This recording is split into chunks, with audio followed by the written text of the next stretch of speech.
It's Fan University right here on 105.3 The Fan. Jake Riepma joined by Carter Freeman and, of course, Brennan Baxter. Pleased now to be joined by the head coach of the SMU Mustangs, Rhett Lashlee. And, Coach, thanks so much for spending some time with us on a busy week. A lot of hype around the Iron Skillet. How are you and how are the vibes? Yeah, thanks for having me on. I mean, it's a great week. Always a big week here in the Metroplex, and great opportunity to play in a great rivalry that's going to be played now for the 104th time, and we get the chance to go on the road and try to get a win, keep the skillet. Absolutely, coach. And that's exactly where I want to start. There's been a lot of noise on both sides and a lot of excitement with this being the last Iron Skillet game, at least for the foreseeable future. How do you either A, kind of block out all that noise, or B, do you use that as kind of some fuel to give your guys a little extra this week in preparation? Yeah, I mean, we don't overuse it. I mean, I think both sides are probably going to be excited and ready to play. I know our guys are, and we know we have a great challenge to go on the road. In terms of this being the end of the rivalry, at least for the foreseeable future, we weren't the ones who made that decision, so I don't really spend too much time worrying about stuff outside of my control. Well, Coach, you mentioned 104 times this rivalry will be played after Saturday, and fans are obviously excited for it. They get excited for it every year, but with how much movement there is in with players in the portal, do the players care as much about a rivalry like this as they would any other game? Yeah, it's a great question. I still think yes. I mean, look, I'm sure they have some transfers on their team, and we have some on ours that maybe didn't go to high school in Texas or weren't recruited by both schools out of high school, and maybe more than the past. But at the end of the day, a lot of the kids on our team are from the state of Texas, grew up being aware of the game and maybe even being recruited by both schools. Same thing for the guys on their side. And so, that's always been my experience, whether it was here in the Iron Skillet game or Auburn and Alabama or anywhere else. You have these games where it's in-state type rivalry games. The fans are the ones who are really almost vicious or tenacious about it, right? Whereas the players, a lot of them grew up either playing with or together, and they definitely want to win. I mean, it's a competitive deal, but they also often like a lot of the guys on the other side because they grew up playing with them. So, but that also adds the fuel, kind of like growing up when you were playing some of your friends. It always added a little bit motivation to it. Yeah, coach, coming off last year, a 66-42 win. Kevin Jennings played great. Talk to us a little bit about his progression as a quarterback coming into this game, your confidence level in Kevin, and what that looks like, it's schematically changing a game plan. I mean, it's hard to beat 66 points, but on the offensive side and with Kevin, what does that look like for you guys, and how pleased have you been with his progression from last year to this year? Yeah, I mean, I've been really pleased with Kevin. I think the difference for him will be at the time last year, that was his second career start. Now it's probably somewhere around his 15th or 16th. I don't know exact number. But so you hope the experience of last season after that game and into the end and into the season and even early this season has helped him. I mean, look, for both teams, it's a different team. I know they have a lot of players back on their defense and their quarterback back. We have our quarterback back, but we got a lot of new faces. We got one returning starter on defense, and we lost some good production on offense to the NFL. And so, unfortunately for us, last year's game has zero bearing on this one, other than the fact that it should hopefully give our guys confidence that we were able to, that are returning, that they're able to play well in this kind of game. But we were also at home last year, so a lot of different factors. But as far as Kevin's concerned, you just hope that all that time since then has aided to the experience for him to go on the road now. Rhett Lashlee joining us on Fan University right here on 105.3 The Fan, getting you set for the Iron Skillet. And, Coach, you're known as an offensive guy. You guys are dynamic. You're fun to watch. But we got to talk a little defense. This defense leads the country in turnovers forced. They've been super opportunistic. What have you and your staff seen as far as just the fruits of your labor coming out defensively, and this being a ball hawking defense where you've been able to force as many turnovers as you have?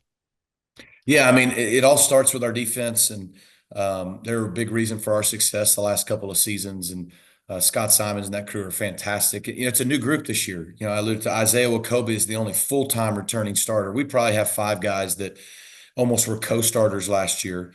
but a lot of new faces. And so, in the first 3 games, there's been some ups and downs. There's been really good moments, and we still got a lot of room to grow if we want to be the kind of defense we need to be this year. But one thing we've been good at the first 3 games is creating turnovers and even scored a few times. And so I think that'll be big on Saturday, both trying to force turnovers and us not do the same. A lot of times in these games, that's the deciding factor. And, every year's different. We coach it the same, but some units have more of a knack for creating turnovers than others. And some years, like 2 years ago, we had a great defense, but we didn't force a lot of turnovers. Well, so far these guys have done that. And hopefully that just becomes a part of their DNA this year. For sure. And just talking about some of the players that have come back, I know there's been a lot of change on the roster, but given that you went to the college football playoff last year, had a successful, honestly, 2 years in a row, haven't lost a conference game since 2022. How have some of those players that have been here for a while, who have seen the success, handled it as you go into this new season? I think they've handled it well. I mean, it's a learning experience for them. I mean, to your point, on one hand, 42 of our 85 scholarship players this year are new. So half our roster. That's a lot. At the same time, we have a good nucleus of guys, the Kevin Jennings, the RJ Marylands, the Isaiah Wakobias, Amon Moses, Alexander Kilgore, PJ Williams. I could say, 10 or 15 guys that were a big part of last year's team that are returning. And so they're having to show the way to all these new guys as we create this team. And I think at the same time, the growing process for them and the learning curve is, it's different when last year there was no expectations and you're able to just go play. And this year you come into the season, you're ranked, and right, wrong, or indifferent, there's all these lofty expectations on you. And that's a challenge. Sometimes players can feel the weight of those expectations. It's different than when they weren't there. And I think that in real time, they're learning and growing through that and realizing that it's still just a game. And we've got a great culture here. Our guys love being here and playing together. And we've not played anywhere near our best game yet, 3 games into the season. We're going to need to play a good one on Saturday to win. But I think they're starting to learn what it's like to be in that leadership role and to have expectations versus maybe not like a year ago. Yeah, Coach, talk to us about, we've talked about the players and what this might mean to them. What does this rivalry as it's coming to a close mean to you? You've coached with Coach Dykes. You have some history with him, obviously, but knowing this is coming to an end, does this feel different for you this year at all? Or are you just taking this as, hey, it's game number 4 in the season, I'm planning like I always do to go get a win? Yeah, I mean, it feels like a rivalry game, but it doesn't feel any different to me than maybe before, just because this might be the last time for the foreseeable future. And I'm not just telling you that. Maybe it's just because I'm in the moment and I don't really have the luxury of thinking like that. If you get emotional as a coach, a player, then you're not your best. And, you want to play the game passionately and with intensity, but man, we got to be focused on a job to do. And the truth be told, Saturday's about us. It's about the SMU Mustangs. We've got to play well. And if we play well, we know we're playing a good opponent. We respect them, but we have to play a good football game to have a chance to win. And none of those outside factors are really going to decide what happens on that grass field that's about 120 yards long and 53 1/3 wide. How do we handle the environment? How do we handle being on the road? How do we handle the ups and downs of the games, the adversity, the good and bad? Same thing that happens every Saturday in a football game. That's going to determine who wins. I like our guys' prep. But for me personally, I haven't had time to really process the fact that this may be the last time we play this game for a while. Just more worried about trying to win it. Yes, sir. Rhett Lashlee with us on 105.3, the Fan University. And Coach, time flies when you're having fun. Want to be respectful of your time. We know you got a lot going on, but wanted to get you out the door. We've talked some ball, but a couple of fun questions and doing my research. So obviously Instagram, good place to do that. Did I recently see it was your wife's birthday? So my question is, what's more tough, preparing for the Iron Skillet TCU or planning a good birthday for your wife in game week? Am I correct in that?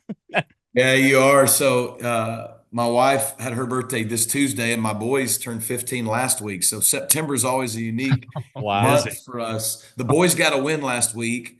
My wife got a win last year on her birthday week. So she's a coach's wife. She said that's all she wants for her birthday is a win. So I got my marching orders. But it's our wives are incredible, and in season is tough on everybody. It's tough on them. She got a birthday present in the summer, and we went to dinner on last night, which is kind of typically what we do in season. Late night Wednesday nights, our little date night. But we're adulting and it's in the middle of the season and we play in the Iron Skillet this week. So there wasn't a big party thrown and she's been great about it. I love it. I love it. That party will come Saturday afternoon, hopefully, if all goes according to plan. Rhett Lashlee, the head coach of the SMU Mustangs on Fan University, thank you so much for joining us and good luck on Saturday. Wishing you all the best and let's do it again. Thanks, guys. Appreciate you having me on.